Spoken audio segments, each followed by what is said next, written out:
kita pengen segera bekerja, atau sebenarnya kita nih pengen jenjang yang lebih tinggi, gitu, jenjang pendidikan yang lebih tinggi, tapi kita tidak punya kemampuan begitu dalam hal finansial maksudnya. Betul. Ya. Nah sebenarnya kalau kita memilih D3 begitu, itu adalah suatu pilihan yang sangat bijak.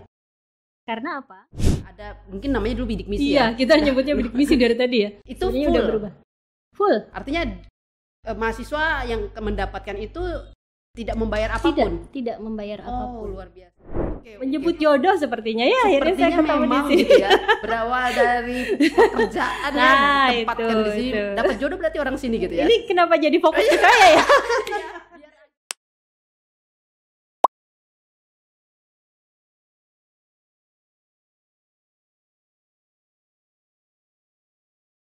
Oke, gimana kabarnya Bu Hayatus? Baik, Bu Reksi, alhamdulillah. Oke ya, jadi kita mau ngobrol-ngobrol sedikit nih ya, ngobrol-ngobrol sedikit pastinya tentang seputar seperti itu ya, Stiksam ya sekarang, Stiksam. Oke, ngomong-ngomong tentang kampus nih ya kan ya saya masih baru kan ya di sini bekerja saya kan ya sementara. Berapa tahun? Baru 20 tahun. Enggak ya? Standar barunya gitu ya.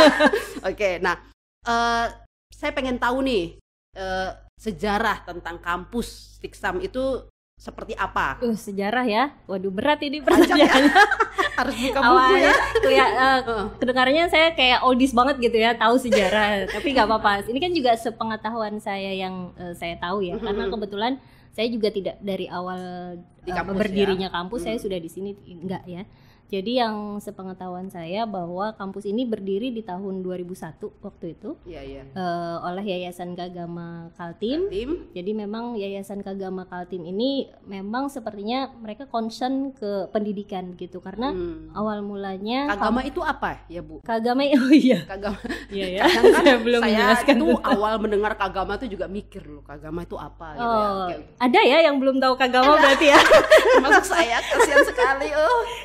Jadi Kagama ini adalah suatu kumpulan dari para alumni Gajah Mada. Jadi berarti memang Gajah kumpulan Mada. Gajah Mada saja ya, alumni Gajah Mada. Ya, mereka ini kemudian membuat sebuah Universitas Gajah Mada kan? Iya, Universitas Gajah Mada. Bukan organisasi ya, hanya biasa kan kita setiap perguruan tinggi atau bahkan sekolah pun kita punya ikatan alumni begitu. Nah, ini dalam bentuk Kagama. Jadi keluarga alumni Gajah Mada begitu.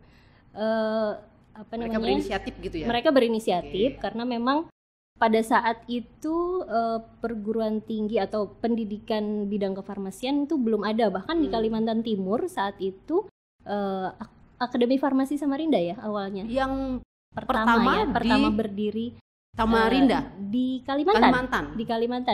Prodi mana nih? Kalimantan semua? Kalimantan semua, Bu. Oke. Kalimantan semua, jadi seluruh Kalimantan. Prodi D3 itu hanya ada di Akademi Farmasi Samarinda, di Samarinda ya. Tahun berapa itu Bu? Itu tahun 2001. 2001. Oke, 2001 saya baru lulus berarti SMA ya. Pas bukan baru lahir ya? Bukan.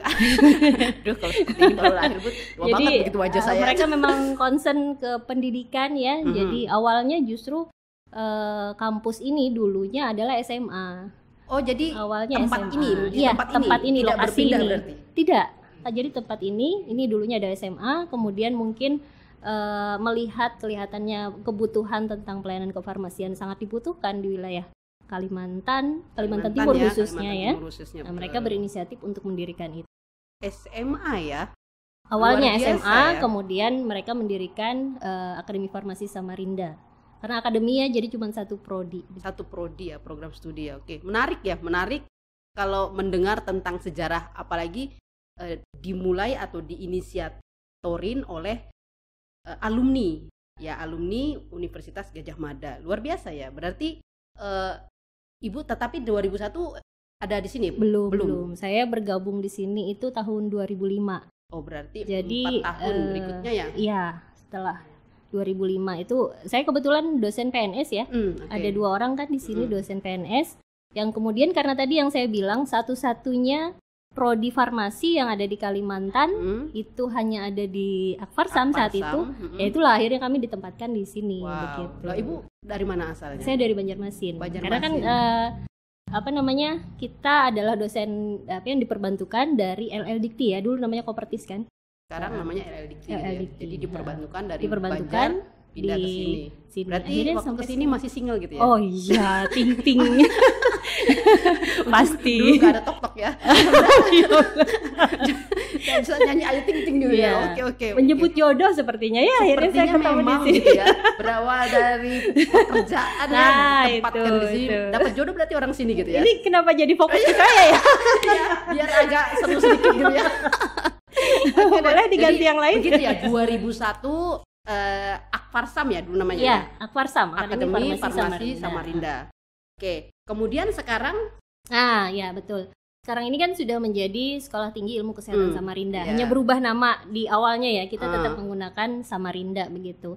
Jadi melihat sepertinya pergerakan atau kebutuhan akan pelayanan kefarmasian juga semakin dibutuhkan, maka akhirnya Akfarsam ini berinisiatif untuk kemudian mencoba untuk menambah prodi. Sebenarnya awalnya adalah menambah prodi begitu ya. Tapi tetap prodi dengan nama yang sama begitu. Iya, ya kemudian akhirnya ya sudah, kita sekalian aja bikin sekolah tinggi. Iya, betul. Sekolah Tinggi Ilmu Kesehatan. Jadi 2018 itu kita mulai berproses dan akhirnya mendapatkan SK itu 2018 akhir, 31 Desember 2018 itu yang saya ingat. Jadi dari 2001 proses dari Akademi Farmasi begitu ya Bu ya. Iya. Kemudian 2018 berproses untuk memulai dan mempersiapkan ya memang ya. Itu kenapa kok akhirnya begini? Kenapa kok akhirnya punya inisiatif untuk berubah menjadi sekolah tinggi? Ya itu tadi yang saya sampaikan, bahwa kami melihat ya animo masyarakat gitu ya. Mungkin ya inilah sebenarnya sepertinya kalau masyarakat inginnya punya jenjang pendidikan yang lebih tinggi. Nah, betul. Gitu kita dengan melihat kebutuhan masyarakat, kemudian kebutuhan stakeholder juga, makanya akhirnya kita berinisiatif. Tapi jangan lupa, karena kita ini adalah sekolah tinggi, jadi kita mungkin akan tidak hanya di kefarmasian ya.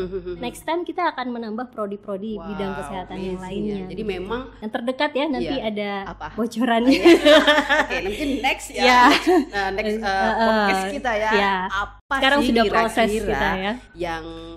Yang selain daripada farmasi baik D3 maupun S1 ini sedang merancangkan untuk prodi lain. Oke, menarik bahasannya, karena tadi kata kunci yang saya dapat adalah dari 2001 menjadi perdana ya Akademi Farmasi karena melihat kebutuhan tadi ya, dan begitu pula di sekolah tinggi melihat adanya kebutuhan juga ya, dan juga peluang ya. Betul.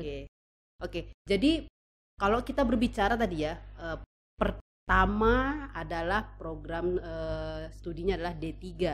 Nah, mungkin di luar sana enggak ngerti nih, apa ya D3 farmasi itu ngapain aja gitu. Sampai harus ada dibuka begitu. Kira-kira apa sih peluangnya?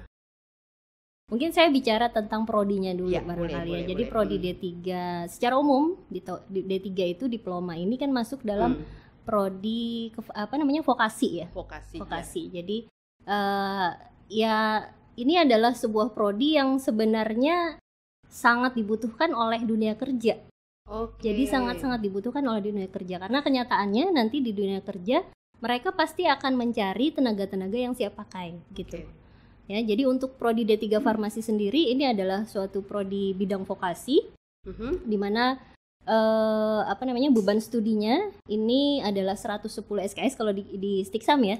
Untuk prodi D3 110, kemudian untuk waktu masa studinya ini adalah 3 sampai 5 tahun maksimal. Maksimal. Jadi ya itu ya, waktu masa studinya cukup singkat begitu dan sangat dibutuhkan oleh dunia kerja begitu. Nah, kalau melihat tadi ada kebutuhan, kira-kira lulusan ini atau setelah lulus nih alumni ya kita bilangnya, itu kebanyakan ditaruh di mana atau diterima di mana begitu? Kalau kita melihat dari profilnya sendiri, profil seorang lulusan ahli madya farmasi ya, ini kan ada 4 profil sebenarnya yang harus mereka miliki. Yang pertama adalah sebagai pelaksana pelayanan kefarmasian, kemudian pelaksana produksi dan distribusi sediaan farmasi ya. Kemudian dia juga diharapkan untuk mampu bisa sebagai asisten penelitian. Ini 4 profil yang utama yang harus dimiliki. Kalau kita melihat dari 4 profil ini, maka tentu saja ini lapangan pekerjaan dari mereka nih cukup luas ya.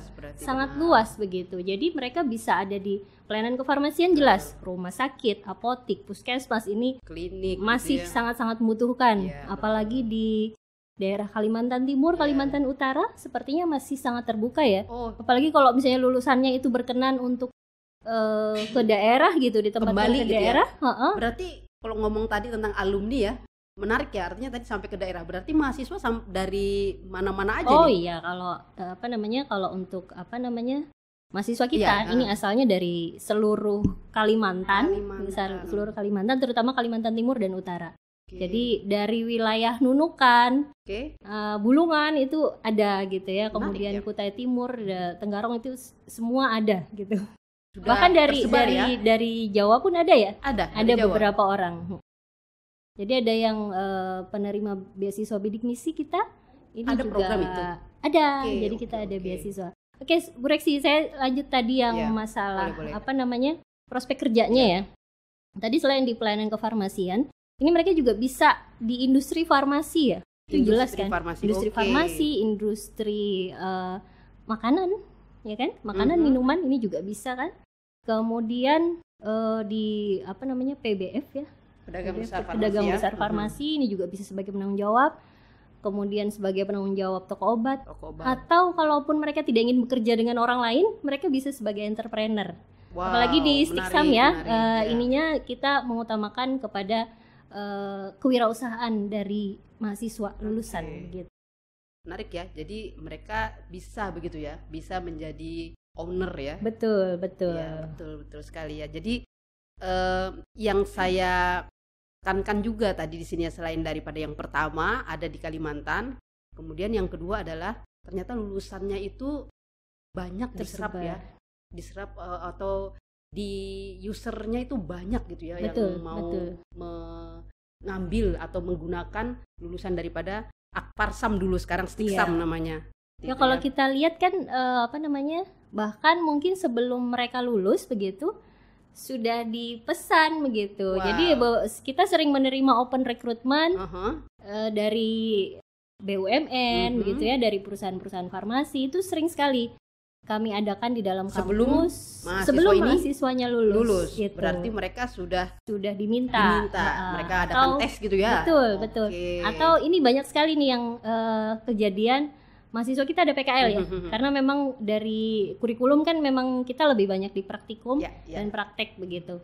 Nah, itu ketika mereka PKL, justru di lahannya itu kemudian sudah mesan, nanti kalau sudah lulus kembali ya gitu. Jadi mereka merasakan, karena mereka merasakan kerja daripada mahasiswa pada saat itu. Mereka melihat kualitas ya. Betul.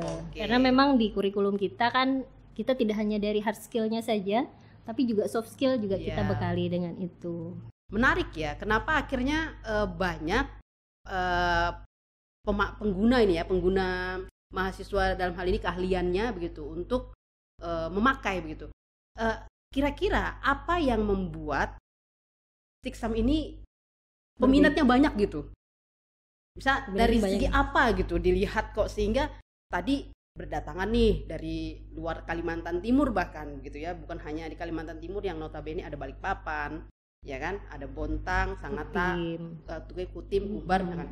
Tapi tadi ada dari Kalimantan Utara kan dalam hal ini. Nah, kira-kira apa yang menjadi minat begitu dari orang-orang ini atau mahasiswa ini gitu? Tadi kalau kita melihat dari sejarah pertama bahwa institusi ini adalah yang pertama kali di Kalimantan yang mendirikan di bidang kefarmasian. Tentu dari hal itu saja kita melihat bahwa Stiksam, khususnya prodi D3-nya, memiliki pengalaman yang tidak sedikit ya. Betul, dari 2001 sampai sekarang 2021 ini sudah 20 tahunan. Udah remaja ya, sudah gadis ya. Udah kalau gadis, anak-anak udah mau menikah. Nih. Lanjut silakan. Jadi menarik ya. Lanjut silakan. tit gitu ya. Oke. Langsung di-cut Nah, ya. itu jadi sudah sangat berpengalaman Iya, iya, gitu iya. untuk menghasilkan lulusan-lulusan tenaga teknis kefarmasian, tenaga kefarmasian begitu ya. Yang kita nggak usah lihat ya, mungkin ketika kita datang ke setiap pelayanan setiap pelayanan kesehatan di Kalimantan gitu ya, Kalimantan Timur, Kalimantan Utara, kalau kita datang tanya aja lulusan di bagian tenaga teknis kefarmasiannya itu dari Iya. lulusan mana gitu. Karena tadi Ya, pertama. pertama. Nah, Jadi itu otomatis makanya Ya. kemudian jargon kita awal dulu pada Aha, saat berdiri ini adalah pertama dan utama. pertama Karena dan walau utama. kita juga tidak bisa ini ya hanya pertama kemudian kita menganggap bahwa kita berkualitas, tidak. Tapi kan karena dengan berbagai pengalaman tentu kita tahu mana sih hal-hal yang kemudian bisa kita perbaiki. Betul. Gitu. Kemudian kalau dari segi fasilitas ya insya Allah ya, karena tadi ya dari 20 tahun tadi tentu kita tahu gitu mana yang harus kita lengkapi. Jadi kita punya lab, Oke. labnya kebetulan kita ada 3 saat ini ya. Ada yang labnya secara terpadu, itu ada lab kimia secara umum di mana di situ ada kimia analisis, kemudian kimia farmasi, kimia dasar di sana, kemudian ada lab teknologi farmasi yang di sana ada farmasetika, kemudian ada teknologi sediaan solid, steril, semi solid dan sebagainya di sana, kemudian lab mikrobiologi, kemudian lab satu lagi ini adalah yang farmakognosi ya. Oke. Farmakognosi ini kita sedang membangun juga sekarang ya. Oh, Bu Resi. ada pembangunan? Ya, insya Allah kita akan lebih berkembang karena ini kan sekarang kita ada S1 juga sih ya sebenarnya. Betul. Kalau untuk D3 sebenarnya masih sudah memenuhi, tapi karena kita sekarang membuka prodi S1 dan insya Allah nanti ada prodi yang kesehatan lainnya. Jadi ini kita sedang tahap pembangunan begitu untuk menambah lab-lab untuk melengkapi itu. Oke, jadi ini ya, memang perlu juga melengkapi ya atau memberikan fasilitas-fasilitas. Betul. Nah, selain daripada fasilitas yang disebutkan tadi, misalkan seperti lab tadi ya, ruang kelas begitu? Oke, ruang kelas. Kalau ruang kelas, ini yang gedung saat ini kita di sini, ini adalah gedung baru ya. Gedung baru yang berdiri tahun 2016 kalau saya tidak salah, itu 2016. Ini kita ada menambah 4 kelas di situ, 4 kelas dan semuanya full fasilitas.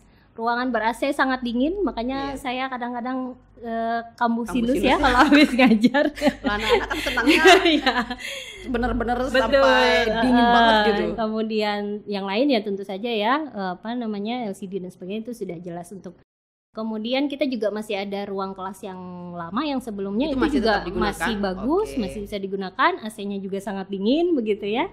Itu ada 3, kemudian ada juga, oh ya saya lupa, masih ada lab pelayanan kefarmasian ya? Iya betul. Oke, jadi memang di ini ya, difasilitasi ya. Betul. Nah, selain dari fasilitas tadi seperti lab gitu ya, kemudian ruang kelas, untuk mahasiswa sendiri? Ya. Apa? Difasilitasi apa gitu? Nah, untuk mahasiswa ini kan mereka, kita gitu. Seperti tadi saya jelaskan, kita tidak hanya membekali mereka dari hard skill saja, tapi juga soft skill. Nah, untuk mengasah kemampuan soft skill mereka, ini kita mensupport dengan kegiatan-kegiatan ekstrakurikuler. Jadi untuk kegiatan kemahasiswaan ini kita ada UKM, berbagai macam UKM gitu ya, ada UKM tari, UKM olahraga, tenis dan sebagainya. Kemudian yang moncer banget nih di kita ini adalah KSR. Moncer banget gitu ya bahasanya ya. Ya. Apa tuh moncer tuh? Kenapa saya bilang seperti itu? Karena KSR kita ini sering sekali diundang. Oke. Dari pihak-pihak luar begitu. Artinya bukan dari kampus kita aja. Bukan, ya. Jadi diundang untuk memberikan pelatihan atau memberikan pendampingan pada saat kegiatan-kegiatan gitu. Bahkan dari universitas lain begitu ya, meminta anak-anak kita ini untuk melakukan pendampingan pada saat kegiatan kemahasiswaan mereka. Jadi berarti memang sudah ini ya, sudah terdengar gaungnya ya. Insya Allah ya. Dari Insya Allah. ini Jadi ya. supaya melatih kemampuan mereka kepemimpinan kan, kemudian berorganisasi dan integritas tentu saja. Banyak yang paling loh penting. juga mahasiswa ini senang olahraga, Bu Hayati. Ya. Nah untuk olahraga sendiri, olahraga kampus fasilitasinya nih. Ya. Kebetulan kita kampusnya mungil ya, tapi insya Allah berkualitas begitu. Nah untuk fasilitas olahraga sendiri yang ada di kampus saat ini kan tenis meja ya, karena tidak membutuhkan lahan yang terlalu luas. Kemudian ada basket. Kemudian untuk olahraga yang membutuhkan fasilitas yang lebih, Ini untuk sementara kami masih menyewa di tempat lain begitu ya. Jadi setiap anak ini karena disupport juga oleh pembiayaan dari kampus untuk betul. semua Berarti kegiatan. tidak lepas gitu ya. Ya, kemudian tari juga mereka juga ini kita datangkan pembimbing yang khusus memang menangani itu. Jadi insya Allah kalau untuk kegiatan-kegiatan yang mereka minati kita support. Tapi dan jangan lupa ya kita juga sedang membangun insya Allah. Jadi insya Allah nanti betul, next untuk fasilitas-fasilitas olahraga nanti akan tetap kita akan ke arah ke sana ya, memenuhi kebutuhan yang ada gitu ya. Iya. Nah, oke, kita tadi sudah berbicara banyak ya tentang mahasiswanya dari mana saja, kemudian lulusannya akan kemana, lalu fasilitasnya apa saja. Nah, tidak kalah penting juga yang perlu kita bicarakan ya, atau perlu diketahui lah ya, dosen begitu. Oh iya. Dosen kan kita kelewat justru itu ya. Dosen karena kalau tidak ada dosen bagaimana betul. Justru ini dosen lah yang memberikan arahan gitu ya, bimbingan. Jadi dosen-dosen daripada Stiksam ya, kita singkat ya, Sekolah Tinggi Ilmu Kesehatan menjadi Stiksam. Nah, dosen-dosen Stiksam ini bagaimana? Nah, ceritakan dulu profilnya mereka gitu. Dosen kami ini kan saat ini ada 16 orang ya untuk dosen tetapnya. Kemudian kalau untuk dosen luar biasa banyak ya, karena kita mengambil dari manapun yang biasanya di dalam hal praktisi ya. Kalau kita butuh juga kan, karena mereka butuh mahasiswa tidak hanya butuh tentang teoritis tapi juga pengalaman di dunia kerja seperti apa. Untuk dosen tetap tadi 16 orang, kemudian saat ini ada 2 orang yang sedang studi lanjut S3, satu di Unpad, kemudian satu lagi di Lincoln, Malaysia. Ya, kemudian saya ada 2 orang dosen PNS DPK ya, saya dan Bu Husnul. Ini adalah dosen yang diperbantukan di sini begitu untuk membantu. Sebenarnya udah nggak perlu dibantu sebenarnya Stiksam ya. Kalau dulu mungkin awal iya. Itu artinya apa ya? Jangan jadikan tanda-tanda gitu ya. Boleh dikembalikan begitu. Iya. Silakan lanjut. Jadi curhat. Tolong dilanjut saja. Oh ya, dilanjut. Ya, untuk lulusan apa namanya? Dosennya ini kita perlu acungkan jempol ya. Maksudnya nggak perlu diragukan lah kualitasnya. Jadi dosen-dosen yang ada di Stiksam ini berasal dari seluruh perguruan tinggi terkenal lah di Indonesia begitu. Semuanya masih ada yang dari luar negeri, mohon maaf. Kenapa saya jadi kudu disebut? Ya, lanjut ya. Jadi ada yang berasal dari USU, kemudian Sumatera Utara itu ya. Sumatera Utara, kemudian UGM, ini juga banyak sekali alumninya termasuk saya. Kemudian dari mana ya? UNER gitu kan, Malang ya. Ya betul, UMM, kemudian USB ya. Kemudian ada yang dari luar negeri juga. Nggak perlu sebut ya. Ya begitulah kira-kira. Jadi intinya insya Allah kualitasnya, kemudian track recordnya. Dari track record apa nih? Tridharma ya. Kalau dosen kan dilihatnya dari Tridharma perguruan tinggi. Jadi dari pengajaran, kemudian penelitian, pengabdian, ini insya Allah full semua lah kalau dosen-dosen kita. Full ya. Bisa dicek di Google Scholar ya.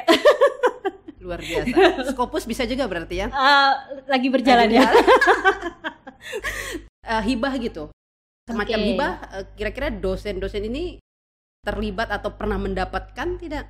Ya, kalau dari hibah ini juga nggak perlu diragukan ya. Dari saya zaman dulu ya, dari 2005-2006 gitu saya bergabung, itu sudah mulai dapat hibah kecil-kecilan gitu, dosen-dosen baru begitu kan. Itu tim-tim kecil itu sudah beberapa kali kita dapat. Kemudian yang sekarang ini karena jabatan fungsional dosennya juga berkembang ya. Kalau dulu mungkin hanya asisten ahli, sekarang sudah lektor gitu. Ini sekarang mungkin beberapa sudah ada yang menuju ke lektor kepala gitu. Nah ini juga hibah ini insya Allah selalu didapatkan di setiap tahun begitu. Kebanyakan memang dari hibah dari dikti ya, hibah dosen pemula, kemudian hibah PKPT atau apa tuh, kerjasama terapan. Kerjasama perguruan tinggi, kemudian terapan. Tahun ini juga sedang berjalan ya. Iya. Masih berjalan, ada 2 penelitian dari hibah dikti yang kita lanjutkan begitu. Jadi Bu Hayatus ini adalah Kaprodi ya, Kaprodi D3 ya. Ya, Kaprodi D3. Jadi paham betul intinya ya tentang apa yang tadi kita bahas hari ini. Oke, menarik ya. Sekali lagi saya bilang menarik karena Akademi Farmasi sendiri dulu kemudian disebut Akademi Farmasi, sekarang disebut Sekolah Tinggi begitu, dan masih memiliki manuver-manuver lagi yang lain yang nanti akan dibuat. Apa itu nanti kita akan tunggu ya Bu Hayati ya. Saya juga penasaran banget nih apa itu, jadi pengen tahu juga gitu ya. Sepertinya akan ada terobosan baru gitu ya yang akan digagas oleh kampus ini.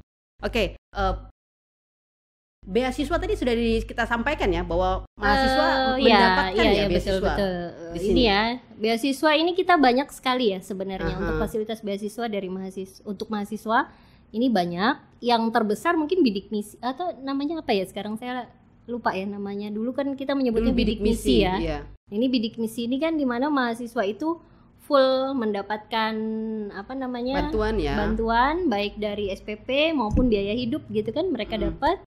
Kemudian kuota yang ada di D3 ini sebenarnya sangat besar. Wow, luar biasa. Berarti jadi, kesempatan besar. Kesempatannya sangat besar. Yang pengen banget sekolah atau kuliah, tapi kriterianya itu kan gitu ya. Sebenarnya yang pertama adalah berprestasi ya. Berprestasi ini dalam hal tidak hanya akademik, tapi juga non akademik. Jadi bisa gitu ya. Bisa. Jadi misalnya jago di bidang olahraga apa atau di hal lain ini boleh untuk mengajukan begitu.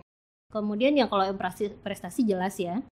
Kemudian selain dari bidik misi ini juga ada beasiswa lain. Ini biasanya dari Dikti, ada PPA, BBM, kemudian dari kampus sendiri juga ada ya yang kita biasanya bekerja sama dengan pihak luar begitu. Ini kemudian juga ada beberapa banyak sekali sebenarnya fasilitas punya itu. Ini ya, punya kesempatan ya. Betul. Dan yang saya bilang tadi kuota bidik misi itu cukup besar dan selama ini selalu tidak terpenuhi. Saya nggak tahu ya masyarakat mungkin tidak terpenuhi gitu. Maksudnya tidak kuotanya tidak. Jadi misalnya kita dapat kuota 10, ini biasanya cuma 2 begitu yang ini. Kan sayang ya sebenarnya ya, sayang sekali. Jadi ini dan itu khusus hanya ada di D3 loh ya untuk sementara ini. Wow. Karena kita kan yang dilihat itu juga lah akreditasinya. Jadi nggak semua ya, nggak semua dapat program beasiswa itu ya. Akreditasi kita kan alhamdulillah juga sudah beberapa kali ini selalu di B ya, maksudnya sudah cukup bagus gitu. Nah ini akhirnya pemerintah kan memberikan apresiasi dalam bentuk beasiswa seperti itu. Sayang sebenarnya kalau tidak. Kuotanya jadi kebuang-buang gitu ya. Iya betul. Padahal ada kuota sayang kosong. Pemerintah udah ngasih. Iya betul juga ya. Luar biasa ya memang pemerintah ya sudah memberikan. Tapi memang kita perlu juga memberitahukan. Mungkin bisa saja ada yang tidak tahu. Betul. Sehingga memang perlunya untuk memberikan informasi kepada masyarakat luar bahwa kampus ini diberikan kesempatan nih sama pemerintah, slotnya berapa gitu. Mungkin tahun ini bisa banyak, tahun depan bisa sedikit, itu kalau kan. Misalnya jadi tidak banyak kan akhirnya bisa jadi nanti diturunkan gitu. Kami khawatirnya diturunkan. Nah bidik misi yang tadi ya ada, mungkin namanya dulu bidik misi ya. Iya kita nyebutnya bidik misi dari tadi ya. Itu full. Udah berubah. Full. Artinya mahasiswa yang mendapatkan itu tidak membayar apapun. Tidak membayar apapun. Luar biasa ya. Kecuali mungkin wisuda ya terakhir, karena wisuda kan memang tidak masuk di dalam anggaran. Jadi semua mereka aja tinggal masuk begitu. Ya, jadi teman-teman di luar sana ini informasi yang menarik. Betul. Ya saya rasa ya, karena pasti banyak orang yang pengen banget sekolah, tetapi kadang-kadang ada yang terkendala dengan biaya. Padahal semangat misalkan seperti itu ya, kemauan ada, tapi melihat mungkin kondisi orang tua tidak mampu, jangan khawatir. Kaitannya dengan biaya tadi ya Bu ya. Oke, ya betul, biaya ini penting nih. Tadi kan bicara tentang kelebihan D3 betul. Karena kita kadang-kadang begini, kita pengen segera bekerja atau sebenarnya kita nih pengen jenjang yang lebih tinggi, gitu. Jenjang pendidikan yang lebih tinggi, tapi kita tidak punya kemampuan begitu dalam hal finansial maksudnya. Betul. Ya. Nah sebenarnya kalau kita memilih D3 begitu, itu adalah suatu pilihan yang sangat bijak. Karena apa? Ketika kita masuk D3, kemudian kita setelah selesai kita bisa bekerja, kita bisa membiayai diri sendiri, kemudian kita mungkin masih bisa melanjutkan ke jenjang yang lebih tinggi. Apalagi di kampus kita juga menerima program alih jenjang kan, artinya kalaupun kita ingin jenjang pendidikan yang lebih tinggi itu melalui D3 ini juga bisa tetap begitu. ya, tetap nggak jadi persoalan untuk Betul. akhirnya mau melanjutkan lagi gitu jenjang yang Atau di lebih tengah-tengah misalnya kita kan nggak tahu kondisi ya. tinggi. Misalnya oh ternyata di awal kita masih mampu nih, oke, tapi ternyata di tengah-tengah oh ternyata ada seperti sekarang ya kondisinya pandemi kan. Ya, betul. Nah ini kan luar biasa nih. Nah kemudian kita terkendala, kita bisa selesaikan D3 dulu begitu kan. Kemudian ketika kita masih ingin lanjut ke jenjang yang lebih tinggi, ini kita bisa lanjutkan. Itu sih apa namanya kelebihannya. Kampus ini menyediakan nggak atau memfasilitasi nggak? Sangat. Kita Maksudnya dari D3 untuk S1? Iya, kita juga ada program ada program alih jenjang. Artinya kalau langsung S1 kan kita susah ya. Ternyata kita nih terkendala nih, akhirnya mandek di sana. Tapi kalau D3 kan kita punya waktu yang lebih sedikit gitu untuk menyelesaikan pendidikan dan masih mungkin bisa juga lanjut. begini ya. Saya mikir tadi ya kalau misalkan dia mau alih jenjang bisa sambil kerja nggak ya? Betul. Ya, betul ya. Apalagi kalau kayak di kesehatan itu kan ada sistem sip-sipan gitu kadang kerjanya ya. Jadi masih bisa diatur. Jadi jadi menarik ya. Programnya berarti ada D3, ada alih jenjang, ada S1 alih jenjang sama S1 reguler. Selain itu ada program lain? Sebenarnya sudah berakhir ya. Kita dulu kita dipercaya oleh pemerintah untuk mengelola program RPL. Apa itu RPL? Rekognisi pembelajaran lampau. Jadi ini adalah suatu program dari pemerintah untuk meningkatkan jenjang pendidikan dari mereka-mereka yang bekerja di bidang kesehatan, tapi masih setara SMA atau SMK. SMF ya? SMF dulu ya. SMF. Itu. Jadi ini karena kan minimal sekarang tenaga kesehatan D3 ya Bu ya. Harus untuk TTK. Iya, semua jenjang pendidikan kan harus minimal diploma 3 begitu. Nah, ini kemudian mereka yang masih setara SMA, SMF itu kemudian dipercayakan oleh pemerintah untuk menempuh pendidikan di tempat kita. Ini dari tahun 2017 sampai 2020 kemarin. Oh, berarti banyak ya, berarti 3. Ya sudah beberapa. Banyak. Kita tahun pertama itu sekitar 80-an, kemudian tahun kedua juga sekitar. Itu mahasiswanya dari mana Bu? Mahasiswanya dari Kalimantan Timur, Kalimantan Utara. Wow, Kalimantan Utara. Luar biasa ya. Itu jadi semakin menambah ini kita ya, kalau nanti masuk kemanapun itu ketemunya mahasiswa kita lagi gitu ya.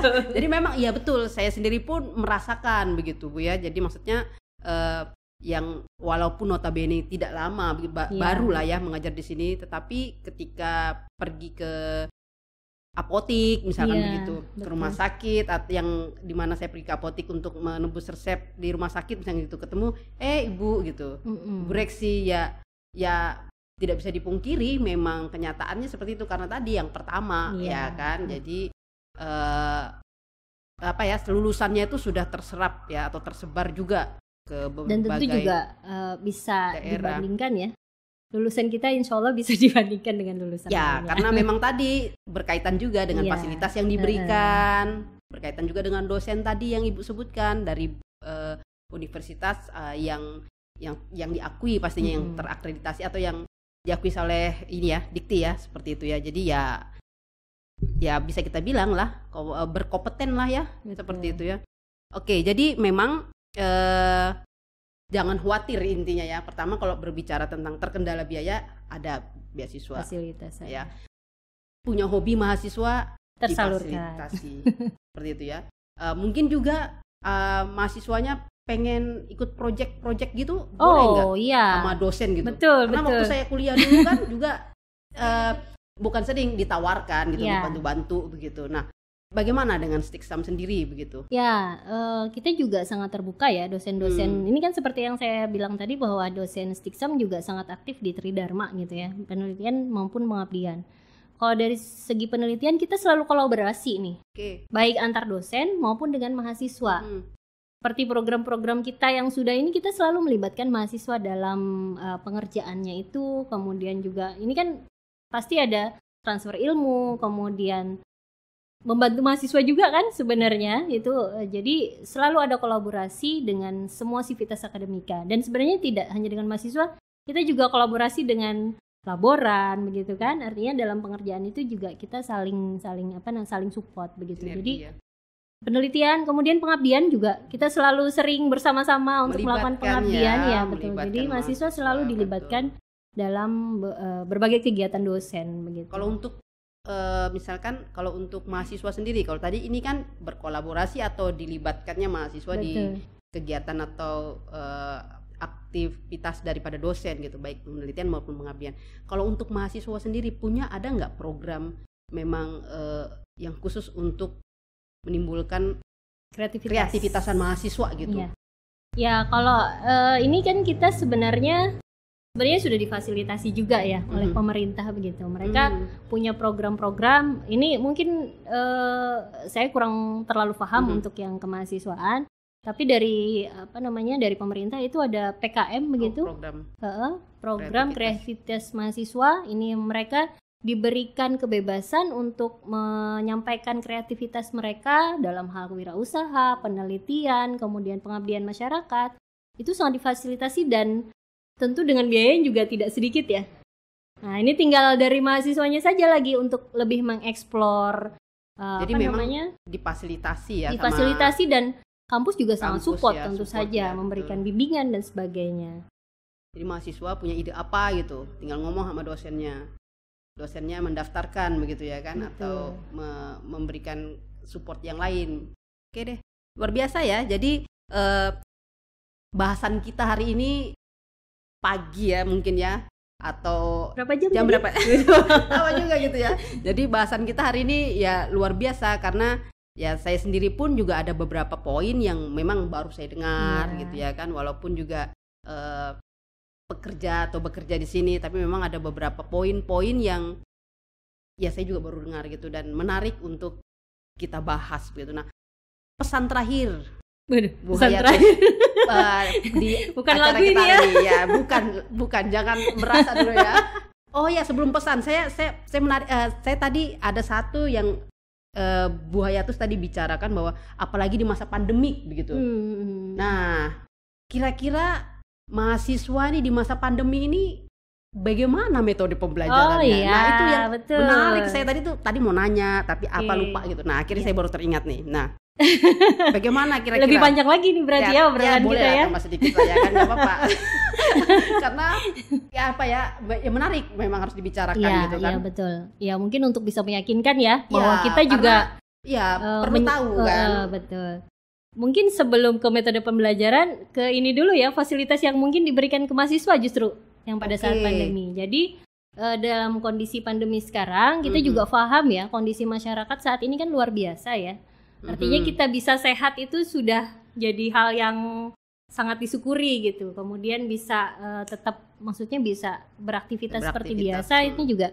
Nah, tentu kondisi ekonomi masyarakat juga menurun menurun. Termasuk mungkin dari siswa ya, orang tua siswa atau mungkin mereka yang bekerja juga mungkin akan berpengaruh. Nah, dari kampus ini kita memberikan bantuan lah ya, dalam bentuk bantuan. Kalau di awal-awal dulu kita ada memberikan bantuan dalam bentuk sembako untuk anak-anak yang masih stay di Samarinda. Jadi kita berikan bantuan sembako. Mungkin ini ada kerjasama juga dengan pemerintah ya, pemerintah daerah. Kemudian kita juga memberikan bantuan kuota di awal karena dulu kan belum ada tuh bantuan dari pemerintah ya. Jadi kita langsung berinisiatif untuk bantu mahasiswa untuk memberikan kuota. Ini kaitannya nanti dengan metode pembelajaran tentu ya. Betul. Kemudian juga kita ada keringanan untuk mahasiswa dalam hal SPP-nya gitu. Kita ada berikan keringanan pemotongan dari SPP yang ditetapkan gitu. Kemudian terkait dengan metode pembelajaran karena kita tadi bicara kuota ya. Ini udah bahwa awal pandemi kemarin sebenarnya kita udah berjalan tuh setengah semester. Untungnya ya saat itu. Jadi tidak benar-benar ketinggalan.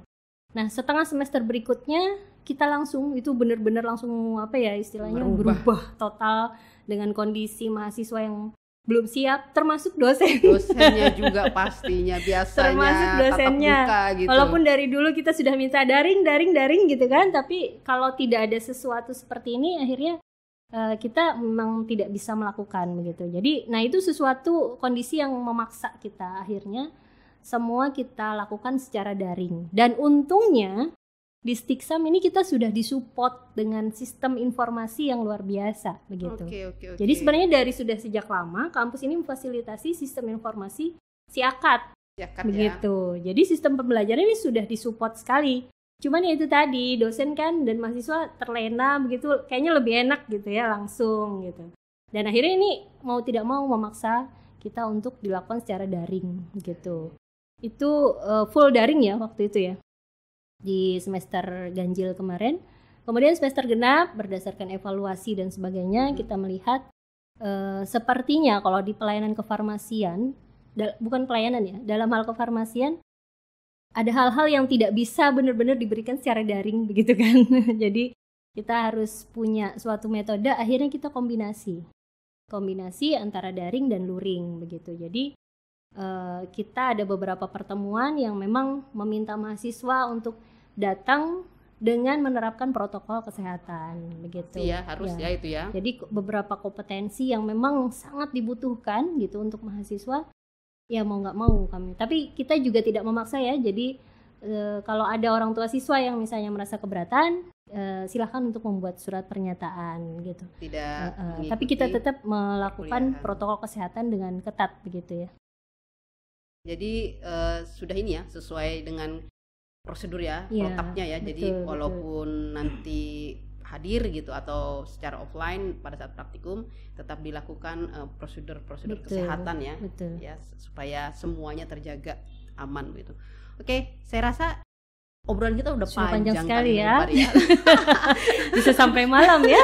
Itu kalau nggak kita dahi kayaknya bakal panjang nanti ya. Jadi oke. Menarik sekali. Dan ya tadi saya sampaikan, kira-kira Ibu punya pesan apa begitu yang bisa disampaikan untuk teman-teman yang mendengar, kira-kira yang mungkin sedang mencari lulus SMA nih mau kemana ya gitu. Betul. Ya kayak kita dulu kan waktu galau-galau mencari tempat kuliah itu di mana gitu ya. Nah, kira-kira apa yang bisa Bu Hayatus sampaikan sehingga memang harus memilih kampus ini gitu.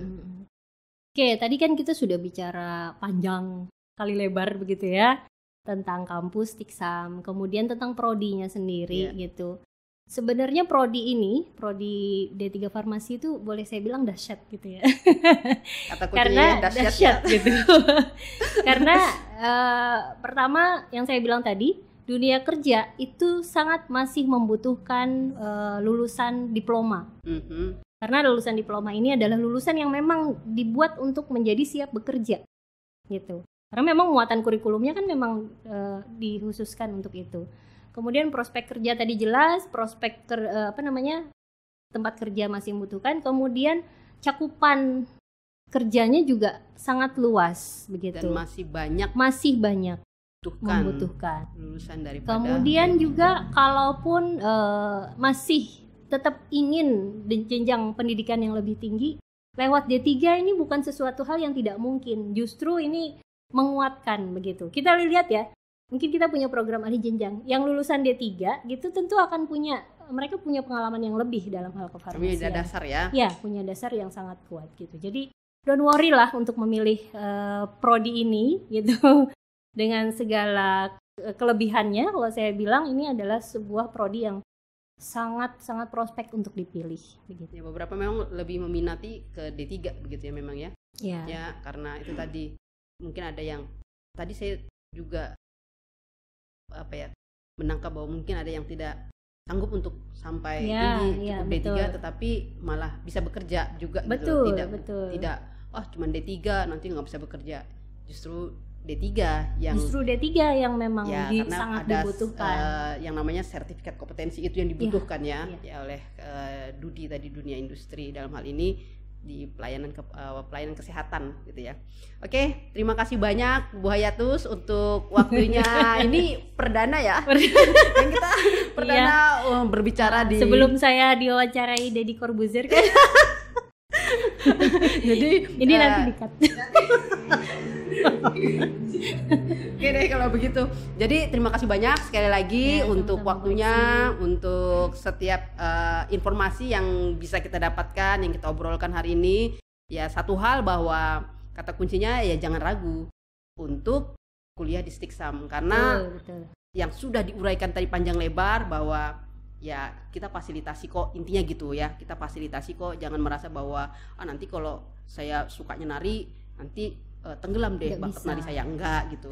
Saya bisanya sukanya berpuisi begitu, karena ada ya kita ya kalau tidak salah ya prestasi mahasiswa betul ya, tidak sempat ya, nggak apa-apa itu gitu ya, yang bisa jadi duta bahasa dibanggakan, gitu ya kan, yang bisa betul. dibanggakan. Jadi artinya ya poin yang sudah disampaikan Bu Hayatus tadi, mahasiswa bisa berkreasi begitu ya, tidak hanya pandai di dalam bagaimana menggerus-gerus gitu ya, akademisi gitu ya, tapi juga bisa mengembangkan bakat non akademis dia tadi gitu ya. Oke teman-teman, kita sudahi obrolan santai kita ya hari ini. Semoga bisa mendapatkan informasi dan juga bisa menjawab. Mungkin ada yang bertanya Stiksam itu Stiksam itu di mana? Ibu saja yang menjelaskan mungkin Stiksam ada di mana? Karena kadang kalau ngomong Stiksam itu di mana ya tempatnya ya? Ya di Jalan Awe Sahrani ya, di Jalan Awe Sahrani, di depan perumahan besar yang ada di Samarinda, Jalan Awe Sahrani gitu ya. Nanti ada di situ tulisannya besar Stiksam. Nah teman-teman, sekali lagi mari bergabung gitu ya Bu Hayatus ya. Bergabung, nanti akan ketemu dengan Bu Hayatus. Bureksi. Saya kenalkan diri, saya Bureksi gitu ya.